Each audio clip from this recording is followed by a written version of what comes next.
listening to Jesus Christ, That's Funny. My name is Ethan Moore, and I'm here with Pastor Dwayne Black. Hey, how you doing today? I'm great. How are you, Pastor? I'm really doing great. All right. Yeah. Good. Still getting over that laryngitis a little bit. Maybe you can hear it in my voice, but it's not too bad. No, it took me about 3 months to get over. I'm sorry, 3 weeks to get over that. Yeah.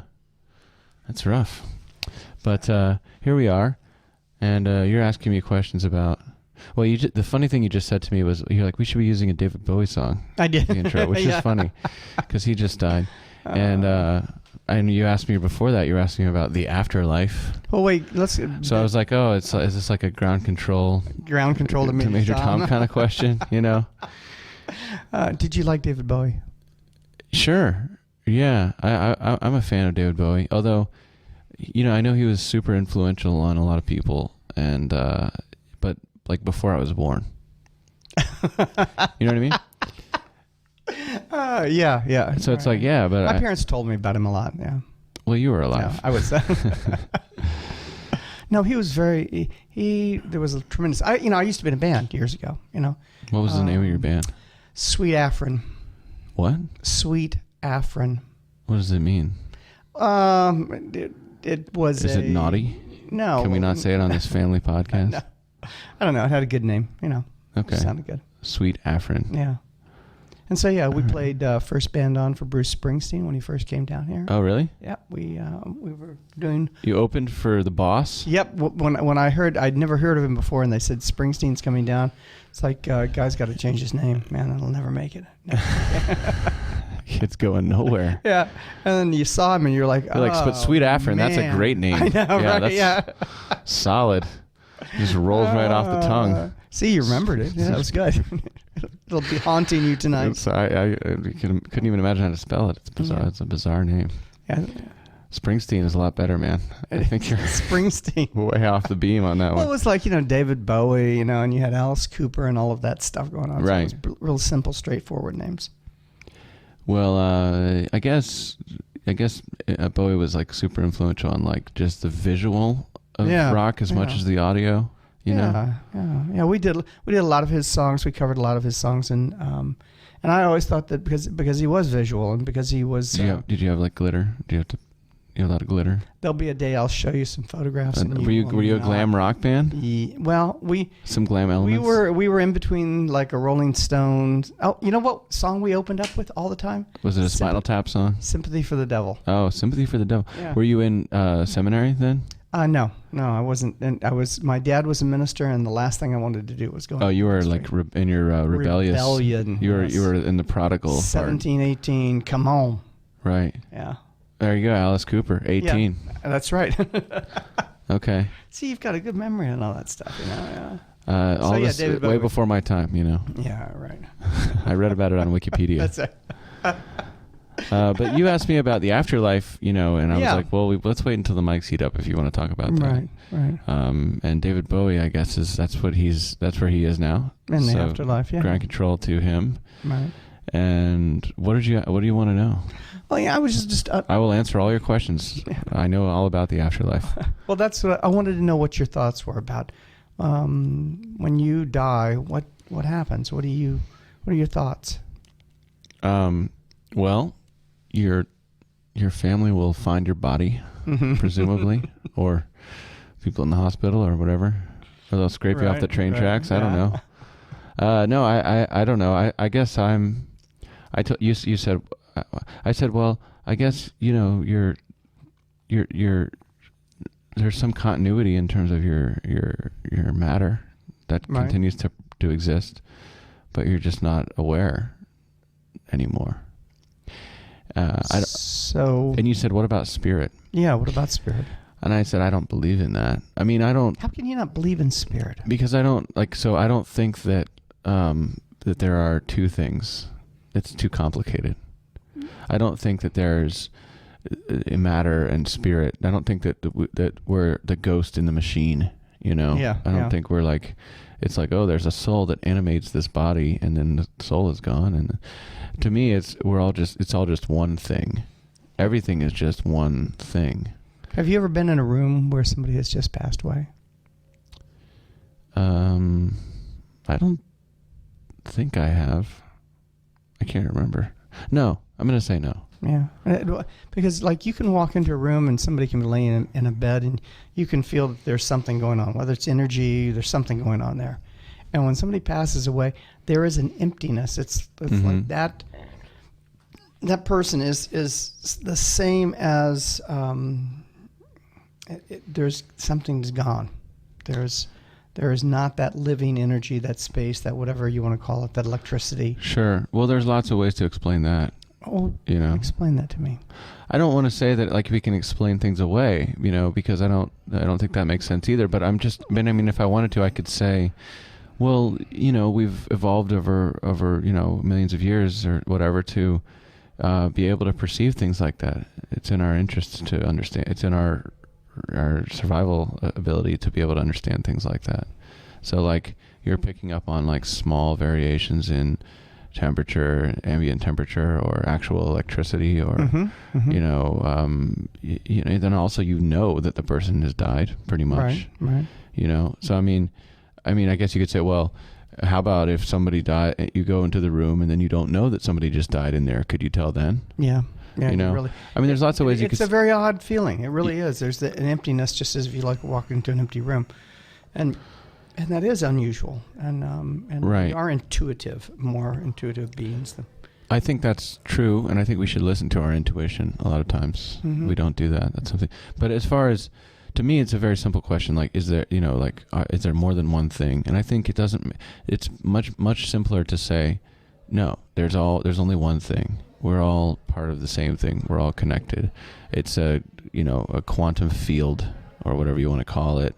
It's God, it's man, it's all connected. God is the connection in between all of everything or something like that. But that also is of the same substance with everything too. Right. So I'm sort of a pantheist in that way, I guess. So we're all connected. So that and spirit. How can we just be one thing? I think that even by saying that we're one thing and then we're all connected means that we are multiple and connected at the same time. I mean, I think there's. Well, we split. The point is that we split things up into pieces in order to analyze it, right. Which is another ability that we've evolved in order to become more effective at surviving. We can split reality up into as many pieces as you like. We can analyze all those pieces in different ways. Right. But that's really valuable. Like if you want to build a bridge, you need those skills. Right. If you want to plan a dinner party, you need those skills.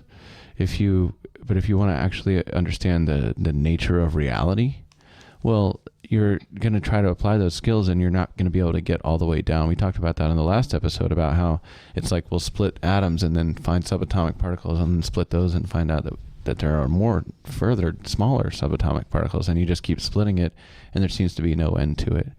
And I think that's because all of these things are just ways of understanding. It's like reality appears to be many different things to us, but that's just of the nature of our perception. So reality appears to be many other things. I like that. Reality appears as many different things. I mean, there was a German guy a long time ago called Kant. Right. Am I saying that right? Yeah. He was a Prussian guy, character. Yeah.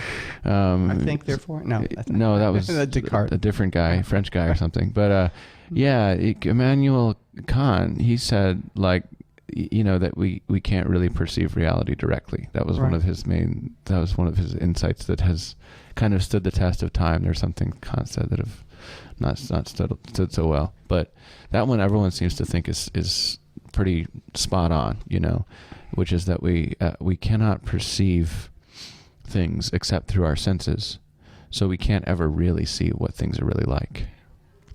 Right, and he was an existentialist, right? No, I don't think he falls in that category. Okay. I think you have to go through, Hegel, who builds on Kant, right. And then you have to find people like Kierkegaard and Nietzsche who are answering Hegel before you find existentialism. Yeah. Because it sure has that same feel to that I can't experience it because my senses are not acute enough to experience those things. I'm experiencing things with all the other experiences, so I can't experience reality. It's almost not even that they're not acute enough. It's that of necessity, there's something mediating between you and reality. So I can't, you know what I mean? You would almost have to be, it's like there's no actual way to, you can't, it's not like if your eye was better at seeing, you'd be able to see what was really there. Right. The point is that you're using the concept of something called sight to perceive reality, which is just is. You know, we say, oh, this table is red, you know, this dress feels soft, you know, things like that, and none of those qualities are really there. It's just that's just what we're experiencing. When you follow that down the path, where do you end up? Do you end up, you know, in theology, there's systematic theology and there's practical theology, and they've come to the conclusion that, you know, the practical theology is that, yes, we can talk, but when do we get up and do something that changes the world? Where do you find that thinking ends, or where does it rotate through? What do you mean exactly? Are you saying how does this get political? Yeah, or how does this? Well, no. I mean, Kant is, you know, his thinking. Where does that rotate out when that comes down to an end or an end thought, or he hits the table and says, "This table doesn't really exist because I can only perceive elements of it with the ability to perceive and the perception to see this." But I'm never experiencing the reality of what it really is. Right. Where does that end? Well, you know, one direction you can take it is in a nihilistic direction, obviously, yes. Right? That's where you're going, I think. Yeah.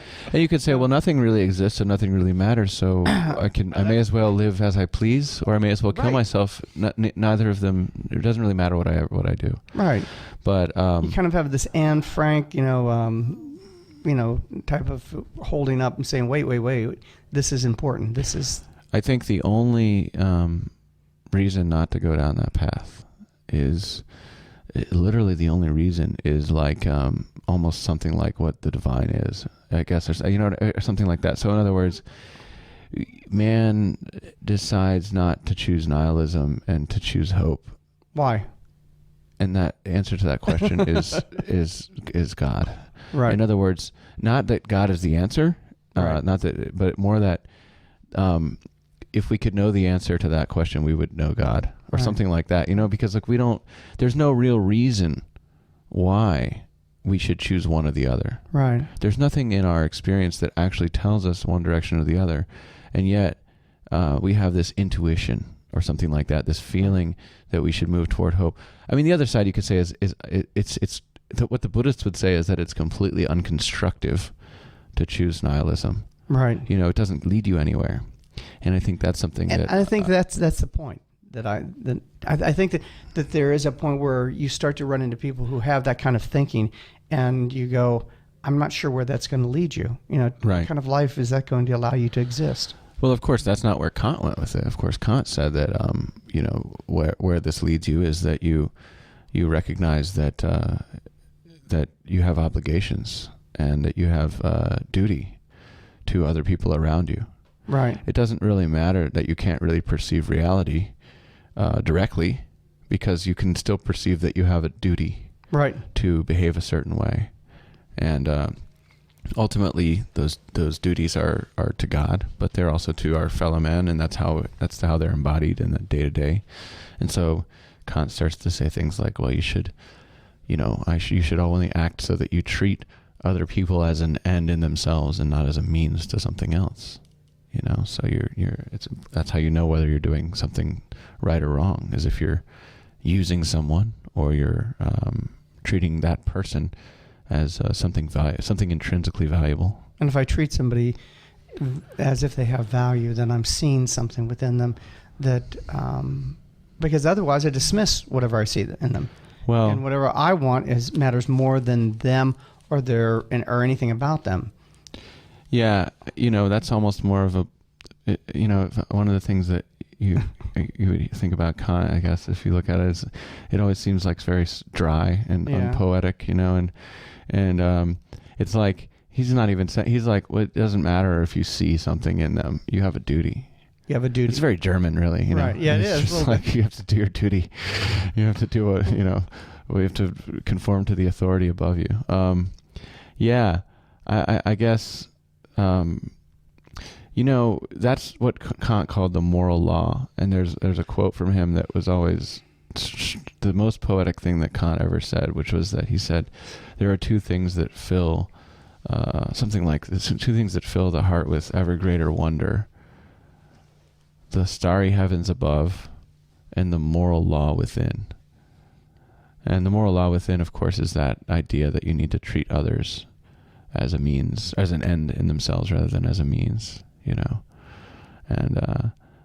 that's one of the formulations of the moral law. And it's like, so there he's getting close to talking about what you're saying, like you perceive something valuable in others, but Kant believed that you didn't need intuition and you didn't need poetry. Almost, it's more like what you in order to get to know right from wrong and do the right thing, what you need to do was you could actually understand through sheer rationality, through just using our minds, we could somehow almost build a ladder to God.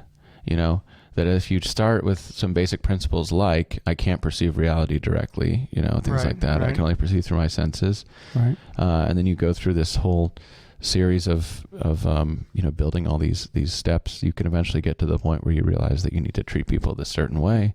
And if you're doing that, then you're acting in accordance with God's will. And then, so he's one of those guys who would probably almost say that who would say that you could actually rewrite everything written in religion in just sheerly rational terms. Sort of a demythologizing kind of idea almost there. Yeah. Well, there is this understanding that, By the way, I don't really know that much about Kant. I'm not a Kant scholar, so anyone listening, this is my take on it based on some college and grad school stuff I learned about it, but I'm like... not. No, it's good. That's very good. I feel like anyone listening who's really a Kant scholar is going to be like, if you want to write us and let us know what you think, then you can write us at jesuschristthat'sfunny@gmail.com. Tell me where I went wrong in interpreting Immanuel. Because my thought is that there is this moral arch, and it is, that the universe is going somewhere, and that we are getting better and better and better at trying to treat, and when we go off road and don't treat people with this love and concern, we're starting to see it more and more and more.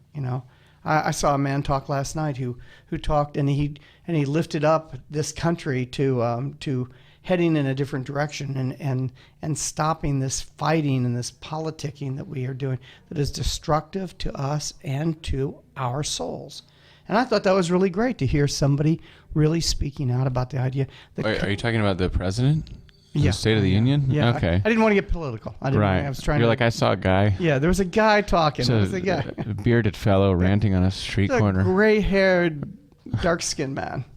I saw some of that. He said that he thought that the political divisions were not trying to heal them more were one of his greatest regrets of his presidency. Right. It's a shame, but I think that's another topic, isn't it? Yeah, but the thought is I think that everybody who really studies and works through this, they come to a conclusion that creation is going somewhere. It's not stagnant. It's moving forward, and with that, there's more understanding. Do you have a very this is like a very Christian kind of way of looking at time? Yeah, I'd probably say teleological. Yeah, it's leading in a direction. We have in the beginning we're unredeemed, and by the end we have some sort of event that creates a redemption, and we have some last things, maybe some eschatology in there. There's a little eschatology in there. Yeah. But I think there's also the understanding that it's happening now, that this idea there, in the very Jewish belief, there's a reflection of heaven and hell, or heaven and earth that reflect each other, and that the idea of bringing more in relationship to God into your own life, and therefore you care about people, and you actually bring heaven down to earth. And that's what we've always been the kingdom of heaven. The kingdom of heaven, the kingdom of God, whichever way we have to usher it in by caring and loving and taking care of each other. Yeah, kind of this is John Dominic Crossan, right? I like Talked that. about That's that. good. Yeah, I like that too. It's a nice idea, but to me, I don't know. To me, it just seems strange to say like that we're inevitably moving in this direction. We were talking about the Bronze Age collapse last time, and I think that's evidence that there's no inevitability, right, to any of this. Well, there is in this. Of course, I guess if you say that God is moving forward, things forward, but I don't. Once again, I don't look at God that way either. I think it's like it's all just one thing. It exists. The totality of everything exists, and maybe the connections between things are what we call God or love. God is love or something like that. But like that, there's an animating humanity direction. is changing and trying to go towards a more moral and just arc. That's just the way I look at the world and go, I hear the cries of people saying, yes, I believe. Okay, so maybe that's true, but a couple things are that like, well, morality and justice are just like ideas of like what It's not even right.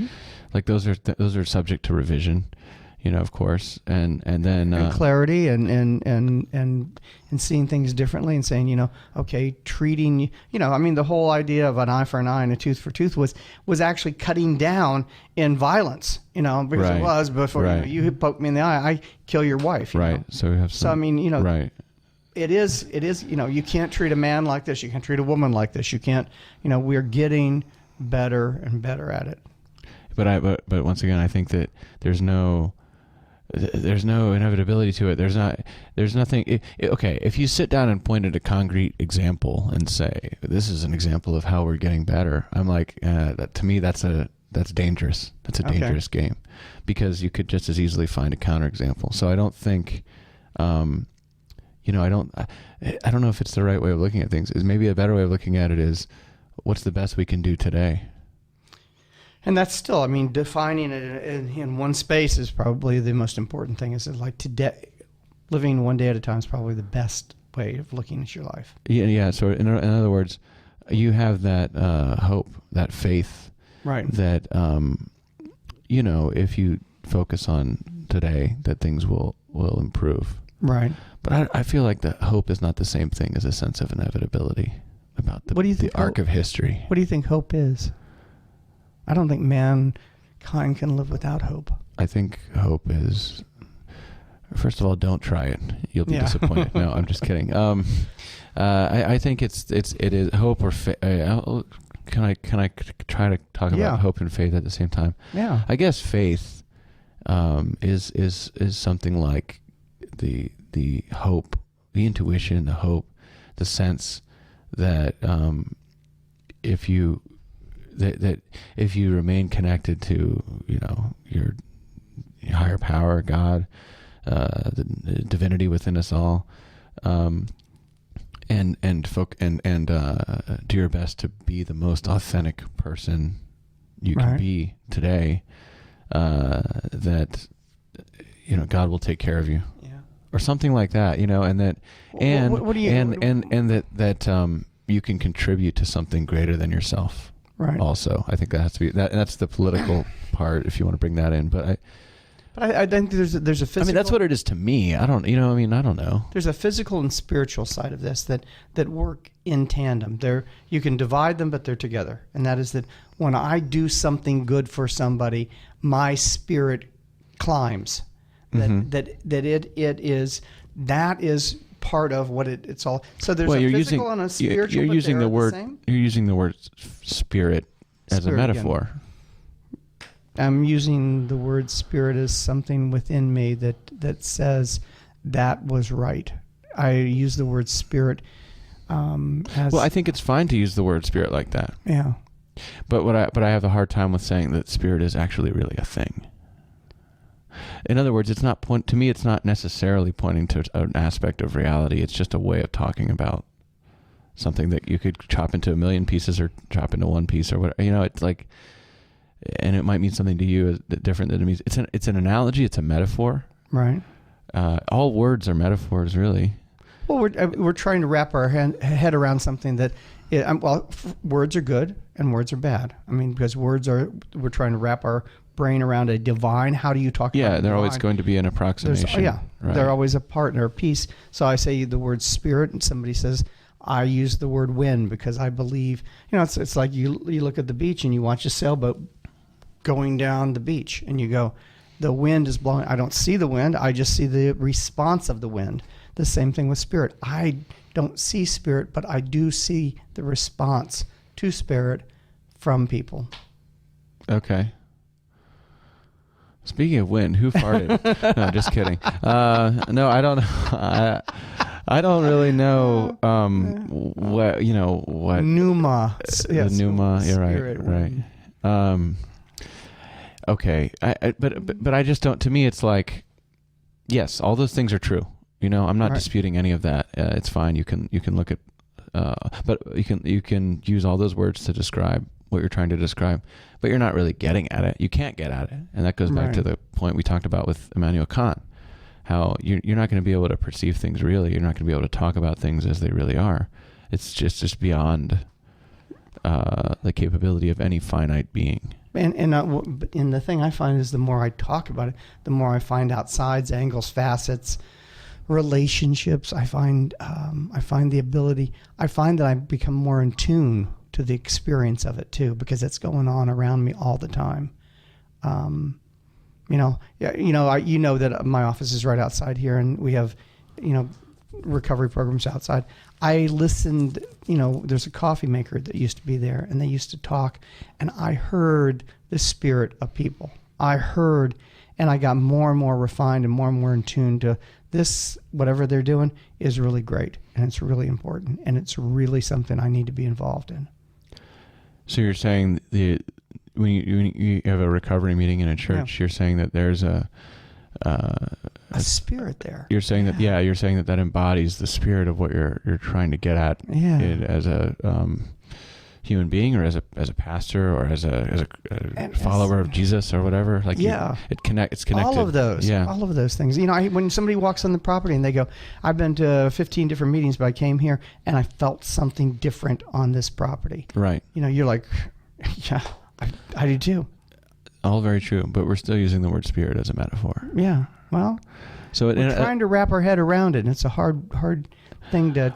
To me, it's like, well, the only man. Once again, this is just my way of dealing with the limitation of not being able to really perceive reality directly. I just think you feel uncomfortable with this. This is. I don't. I've spent a lot of my life thinking about it, and I think. But what it is like it's like one of those things where, like, with everything in life, the more you know, the more you realize you don't know. Right. Yeah. So years of studying it in a scholarly way, trying to experience things through my own spirituality, going through some trials and tribulations, coming back to a spiritual side of myself, all this different stuff, and still the best way I can come out on it, the best way I can deal with the finitude of not being able to perceive directly is to look at reality as it's all just one blob of stuff. It's electrons and pastors and I don't know, AA meetings and coffee pots and kava and stand-up comedy shows and yeah, and also wars and injustices and farm animals. I don't know, just like everything you can imagine: planets, stars, suns, moons. Dark matter. Farm animals. I'm just trying to, just good. give some variety to the different levels of being and stuff. And it's all just stuff, and we want to split it up and say, well, this is a farm animal and this is a pastor. And then so I wasn't trying to say anything bad about pastors. If it sounds like it was, but really that's just our way of dealing with that finitude. To me, it makes much more sense to say this is all just a wave of space time or quantum material or matter or whatever, subatomic particles. It's all connected together. It's all bound together. And there's no, like saying that there's spirit as distinct from, saying that there's spirit distinct from matter is like saying there's, electrons distinct from protons. It's like, okay, fine. It's like a level of analysis, but it's not really like true. Right. Well, it's like you can go down into the universe and it gets really weird, and you can go out into the galaxies, and there's like 800 million galaxies, and it gets really weird out there too. Sure. And things that we think are, well, this makes this and this makes this, doesn't make that there. So I think that we are living a mystery, and we are trying to wrap our head around things that we can say at this moment, at this time, I can say that this can is in my hand. And that's about as far as I can go. Right. And then the other thing I can say is that, I know that I believe deeply that there is a divine connection to you. And so therefore I want to treat you as something that is important in this world. I think that's great to feel that way about that can. No, of course, like that's, so we get back to, things like duties and obligations and a sense of love and connection, and that stuff is, to me, that stuff is very real. Yeah. You know what I mean? It's not like I'm saying it's not real, but I'm just saying that just because we can, that's like one of those things where it's like, well, that's the best we can do today. Right. I know I'm supposed to treat other people with dignity. Right. And what happens when you don't treat somebody with dignity? Because you end up feeling awful, or you're a sociopath, and if you feel fine about it, I guess. Yeah. Dexter, that's right. it. Okay. Right. No, you feel bad. You see that the quotient of misery is increased in the world. You do something evil and you gain by it. Right. Materially, and you see the hollowness in it, and spiritually, or something like that. These are all like things you can sort of test with your own experience. And that's a good point. That's a nice thought. So you can, or you can read some literature. There's lots of ways to understand that. But so those things. So it's like, okay, of course, just because I'm saying that, for example, let's say a traffic signal is just a social construction. Right. Doesn't mean that if you run a red light during rush hour, you might not still get creamed by a semi-tractor trailer, I mean, it's like, so there are, I'm just saying that you can't peer down into the essence of reality and distinguish between matter and spirit, for sure. And to me, until I'm sure, an easier analytical model is to say that there's just one blob of stuff, and that's everything, and then we decide to chop it up for convenience sake. But we still owe obligations to other people. We can still love. We can still have morality. Right. Or we can choose to live immorally. We have choices there. Although perhaps choice also is merely a level of analysis. Maybe we're conditioned. I mean, maybe everything I'm saying right now is just a product of a deterministic set of chemicals in my, brain. That's it, exactly. I think that's what it was. So you're like, that definitely was what you just said. Yeah, I don't know. Well, so we've really, we've delved into lots of very, let's go back to talking about politics. Yeah, this was a terrible idea. So what do you think about Trump? That's right. No, just kidding. Well, so let's wind it up there. But before we go, Pastor, where can people find out about the church and about you? They can go on our website, which is sanctuarychurchftl.org. And you can get in touch with us all there, and you can see what we're about and who we are. Do you have an Instagram account now? Yes, yes, I do. You want to give that out? Yeah, sure. It's Dwayne Black 1, and that's Instagram. Yeah. All right, follow Pastor Dwayne on Instagram. You can follow me on Instagram or Twitter at Ethan is not funny. You can. That hurts to say. Every time you say that, it hurts me. You know, someone told me, he's like, man, I wouldn't choose that because, like, what if someone like reads that and they're like, they move on? Yeah, right. Like, I thought it was. I was actually looking for someone funny, so this isn't going to help me for my comedy show that I was going to book. I don't know. It's supposed to be, tongue in cheek. I know, obviously. I know. But you are funny. That's the thing, you know. You are. And that's the joke. Yeah, that's it. I'm so glad you got it. That's right. Thank you. Well, maybe we'll see about changing that. No, but for now, you can follow me on Instagram or Twitter at Ethan's Not Funny. You can check out my website at ethanmorecomedy.com. If you want to have your own podcast, we mentioned this before, you can write me at ethansmoore@gmail.com. So that's like my name, like ETHANSMOORE@gmail.com. So yeah, send me an email about whatever. Actually, it doesn't have to be about that. But if you want me to help you produce your podcast, I can always do that. And so you could do interviews with them and all sorts of things like that. Yeah, we'll talk about the nature of reality, and that's it. Nature of God, things of that ilk. Gardening. Gardening. Yeah. No. Well, what is a spade? What is a shovel? What is it? What is a tree? It's the absence of a spade or a shovel. Is there an essence? Is a tree the leaves? What is art and what is craft? Let's start there. What is Kraftwerk? Craft. That's a good name for a band. There is one already. All right, Pastor. I think Heidegger said something about that. Something like that. All right, Pastor. Well, this is Ethan Moore. And this is Dwayne Black. Yeah, and I'm